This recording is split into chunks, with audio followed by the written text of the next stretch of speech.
con inclusión social. ¿Por qué lo planteamos de esta manera? Porque tenemos la certeza de que también hay una coincidencia general en que los países tienen que crecer. Por eso la nota de inclusión social. Porque hay gente que piensa que países como Argentina pueden crecer sin inclusión social, sin tener inclusión social entre los principales objetivos. Y esto es muy importante porque es la famosa teoría del derrame, que decía que primero hay que crecer y después distribuir. Con ese verso nos tuvieron durante 40 años achicándonos la economía, nunca llegaba el tiempo de la distribución, así que había más desempleo, más pobreza, más indigencia.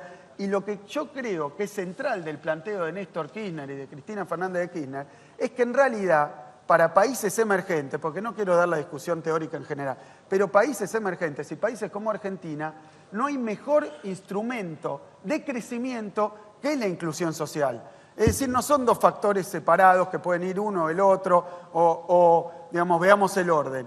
Sin inclusión social no hay crecimiento posible en la Argentina. Ese es el punto central, porque tampoco hay sostenibilidad de las políticas ni de los gobiernos si no hay inclusión social. Y lo vivimos en la Argentina en los 90 y particularmente en la crisis de los 90, en el 2001. Entonces, la inclusión social es un instrumento de crecimiento también. Y era mentira que primero había que crecer para después distribuir. Tenemos que distribuir para poder crecer. Y esto se ha demostrado a los 10 años. Y lo digo también con un poco el espíritu que ronda esta convención, que no es tanto, entiendo yo, la crítica al gobierno. Algunos se montarán sobre eso, los medios opositores lo harán. Pero es estar pensando el país para adelante. En base a esto que se logró, qué pasó este año y qué se puede hacer el año que viene y los próximos 10 años.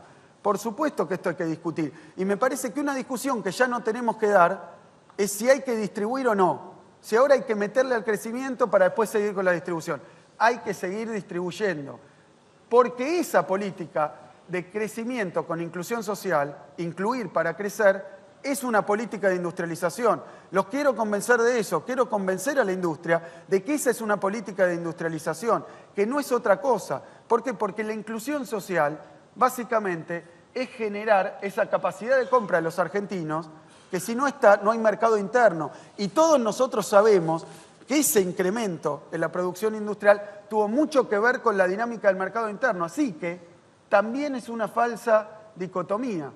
Primero, incluir para crecer. Al incluir generamos mercado interno. El crecimiento del mercado interno y de la demanda agregada te da un instrumento central para poder generar esa posibilidad de colocar la producción interna y generar también excedente y aumentar la productividad. Entonces, es industrialización, porque además, para colmo, la mejor forma de inclusión social, obviamente, es el empleo digno. Y eso tiene mucho que ver con la industria, porque sabemos que el agro, sin ponernos tampoco en una dicotomía, pero el agro, la cuestión del empleo en el agro es complicada porque es disperso, lo decía Previlla ya por los 50, ¿no? Es difícil su organización sindical, es difícil el control. Es decir, que el empleo industrial urbano es uno de los instrumentos centrales para el empleo digno, que es lo que ha mostrado este gobierno. Entonces, de nuevo, crecimiento con inclusión igual industrialización, reindustrialización del país. Me parece que eso tendría que ser un hecho. Así que yo les pido a los empresarios que cuando defiendan la industrialización, defiendan también la inclusión.